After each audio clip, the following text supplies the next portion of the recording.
Ayan guys, pag mainit na yung kawali, pwede nyo nang ilagay yung margarine. Hintayin nyo lang na matunaw siya. Tapos, pwede nyo nang ilagay mamaya yung bawang sibuyas.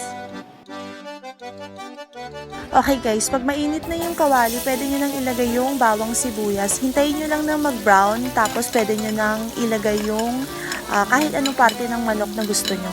Ako ang gagamitin ko dito, yung chicken breast, kasi kahit paano gusto ko healthy yung recipe na to.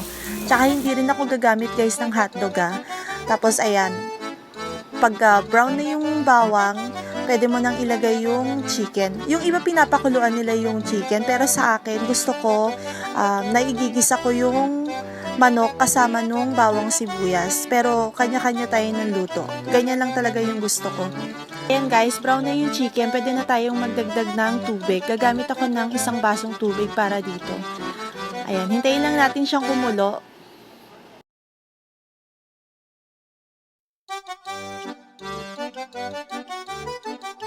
Ayan guys, kumukulo na siya. Pwede na nating lagyan ng macaroni pasta. Ito yung gamit ko, maliliit lang. Para hindi masyadong nakakaumay. Ayan, lulutuin lang natin siya for maybe 8 minutes. Kasi may carrots pa tayong lulutuin. Ayan, hintayin lang natin siyang kumulo. Kapag kumukulo na siya, pwede na nating ilagay yung carrots natin. Guys, hindi ako gagamit ng hotdog kasi gusto ko kahit paano medyo healthy. Umiiwas din kasi akong kumain ng hotdog Ayan, lagay na natin yung carrots. Tapos magdagdag na rin tayo ng pepper.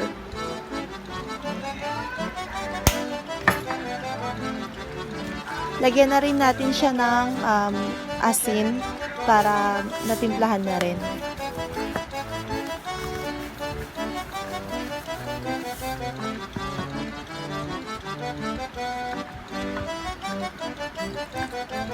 Lagay na rin natin yung gatas guys. Mas gusto ko kasi yung kumukulo lahat ng pampalasa. Mas masarap kasi kapag mas napapakuluan yung pagkain.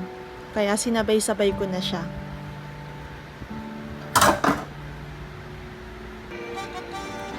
Ayan guys, luto na. Pwede na natin ilagay yung repolyo natin. Ito guys, maglalagay ako ng medyo maraming repolyo kasi mahilig talaga ako sa gulay. Hindi ko nga lang siya nalagyan ng maraming carrots kasi medyo mahal Itong repolyo, medyo nagmura siya. Ayan.